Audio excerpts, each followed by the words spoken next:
Salam dostlar, bu videoda fizikanın blok imtahanında karşılaşabileceğiniz 5 vacib sual tipine bakacağız. Sualları birlikte atdım izah edirəm ki, suala daha rahat bir şekilde başa düşebilirsiniz. O zaman başlayalım. Deməli, ilk sualımızda bize soruşur. Sürəti V bərabər V0+4 şeklinde ifade edilmiş ve düz xətt hərəkətdən cismin müşahidəyə başlayan anda 10 saniye ərzində 350 metre yol getmiştir. Cisim başlamış sürətini hesablayın. İlk önce ben burada yol düzsünü yazıram. S bərabərdir.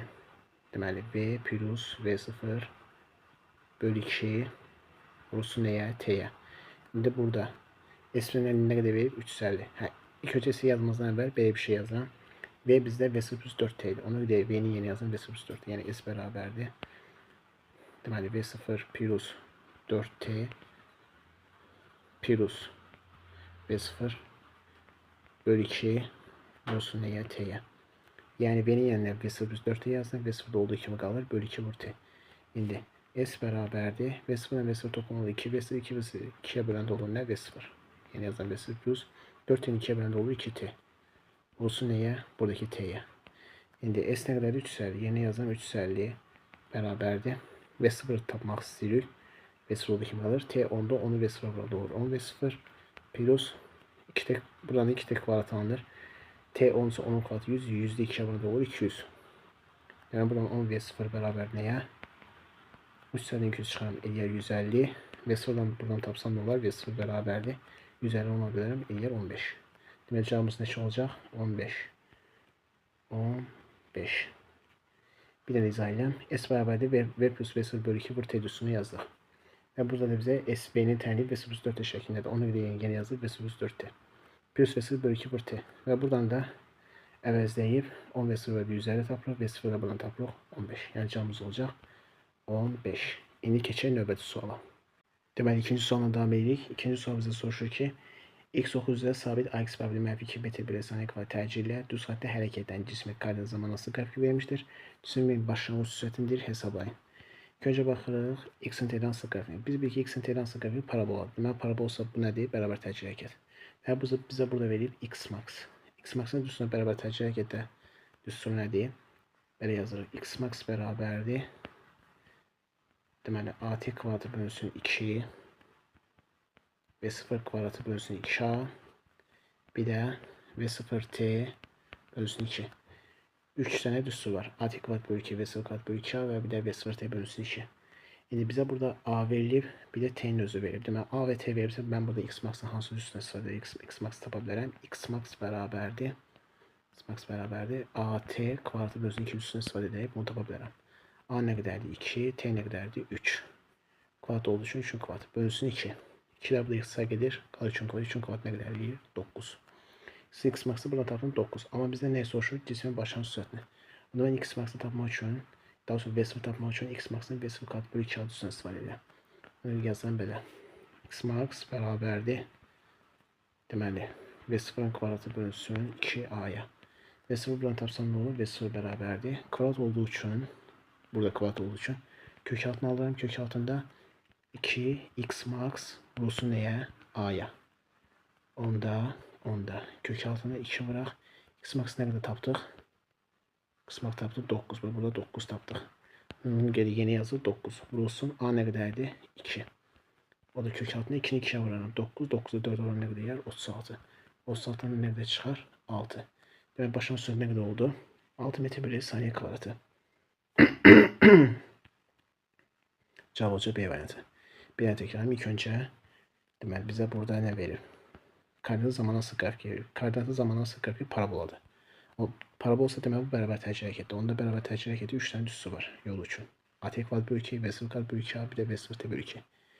Tercih ve zaman verdiği için biz x max bərabər at kvadrat bölü 2 düzsündən istifadə edirik və burada x max'ın qiymətini 9 tapırıq. Bizden soruşur başlanğıc sürəti. Başlanğıc sürəti tapmaq üçün x max bərabər v0 kvadrat bölü 2a. Yani buradaki ikinci düsturdan biz istifadə edirik. Ona göre de Wester'da buradan tapanda kök altı 2x max vurusuna yani 2 vur 9 vur 2 kök altı 36 oradan da çıxır 6. Cevabımız olacak 6 yani B variantı. Deməli 3-cü sualımızdan davam edirik. Yəni 51 sualdan davam edirik. Bizə soruşur x9 üzrə hərəkət edən cismin sürətinin parksinin zamanası qrafiki verilmişdir. İlk 6 saniyədə gedən yol deyir, hesablayın. İlk öncə qrafikimizə baxırıq. Qrafik V-nin T-dən hansı qrafiki? Yəni sürətin T-dən hansı qrafiki? Sözün T'dən hansı qrafiki nə cürdür? Düz xəttdir. Düz xəttin hansı hərəkət uyğundur? Bərabər təcrid hərəkət. Ona görə bərabər təcrid hərəkət S düzsün nə görsə də S bərabərdir. VT bölünsün 2. Əgər bir kəmiyyət iki kəmiyyət hansına bərabərsə, deməli bu iki kəmiyyətdən qurulan həm bu qrafikdə, həm bu qrafik xəttin T oxu ilə əmələ gətirdiyi fiqurun sayəsi bizə yerləşmə özünü vermiş olur. Yəni qısaca bu fiqurun sayəsi, yəni üçbucağla bu fiqurun sayəsi, yəni bu üçbucağın cəbirçəni bizə obşu S-i, yəni yol vermiş olacaq. Onda mən obşu yolu tapmaq üçün görürəm S bərabərdir S1, yəni bu üçbucağın sayəsi plus S2-yə. O da bərabərdir. O da bərabərdir. S1 nə qədərdir? S1 birinci üçbucağın sayəsidir. İndi birinci üçbucağın sayəsinə baxıram. Və bunun oturacağı 4'dür. Hündürlüyü nə qədərdir? 20'dir. Ona görə 20 vuram 4'ə bölürəm 2'yə. Yəni yazıram AH bölünsün 2 bərabərdir. Yox, plus bir də S2-ni hesablamalıyam. S2 nədir? Bu üçbucağın sayəsi. Bu üçbucağın sayəsində hesablayıb nə edirəm? Oturacaq AH bölü 2. Yəni oturacaq hündürlüyü bölü 2. O oturacaq nə qədərdir? 2'dir. Hündürlüyü nə qədərdir? 10'dur. Burası 10'dursa, bu isə 10'dursa, burası da 10 düşür.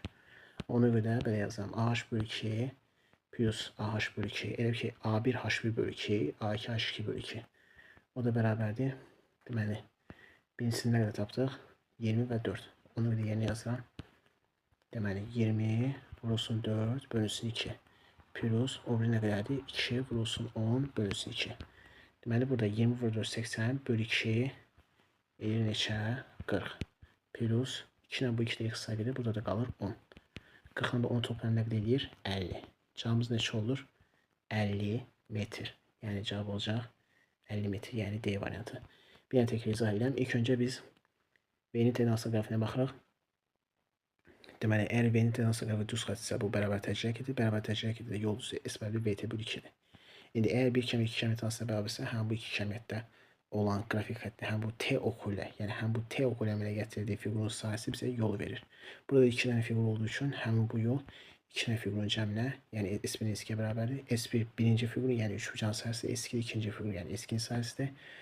Deməli, hər ikisi üçbucaq olduğuna görə A1 H1 bölü 2, A2 H2 bölü 2 düz istifadə edirəm çünki üçbucağın sayəsidir. Deməli, yeni də yazanda 20 vur 4 bölü 2, o birisi 2 vuran bölü 2. 24'e vurub 2'ye böləndə 40, 2'ye də onu 10'a vurub 2'ye böləndə edir 10. 40'dan toplayanda edir 50 metr. Cavabımız olan işə 50 metr, yəni D variantı. İndi keçək növbəti sualımıza. Deməli, 4-cü sualımız olan 71-ci sualına davam edirik. Sualda soruşur. Cismin sürətin parası zamanı hansı qrafiki verilmişdir? Hansı qrafik bu cismin yerləşməsi parası zamanı hansı qrafikinə də uyğun gəlir? Birinci baxaq qrafikimizə. Qrafik nədir? V-nin T-dən hansı qrafiki? 0-dan T1'ə baxıram ki, qrafik xətti aşağıdır. Qrafik xətti aşağısı bu nədir? X oxunun əksinə. Və 0-dan T1'ə görürəm ki, bu hissəyə mən V desəm, 0-dan V-yə qrafik xətti nə olur? Artır, yəni sürət artır. Sürət artırsa bu nədir? Yeniləşər. Deməli, 0-dan T1'ə nə olur? X oxu isə əksi istiqamətində yeniləşər. Deməli, mən bunu indi S-nin T-dən hansı qrafikini çəksəm, S-nin T-dən hansı qrafiki, burası S-dir, burası da T-dir. X oxunun əksi istiqaməti olduğu üçün qrafik xətti T oxundan aşağı. Yeniləşən olduğu üçün qrafik olacaq bu cür. Burada baxıram T1-dən T2'yə. T1-dən T2'yə görürəm ki, yenə qrafik xətti aşağıdır. Deməli, X oxunun əksinə. Amma görürəm ki, T1'dən T2'yə, yəni bu istiqamətdən ta bu istiqamət nə olur? V azalır, yəni sürət azalır. Sürət azalsa bu nə olur? Yavaşlayan. Deməli, nə olur? X oxunun əksi istiqamətində yavaşlayan. S-nin T-dən asılı qrafikini çəkəndə, əgər X oxunun əksi isə T oxundan aşağı və yavaşlayandırsa, qrafik olacaq bu cür. Yəni, burada cavab olacaq nə?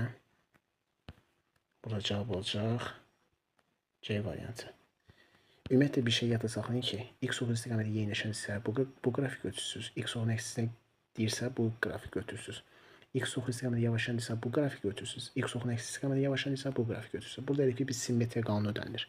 Yəni buna simmetrik olan budur, buna da simmetrik olan budur.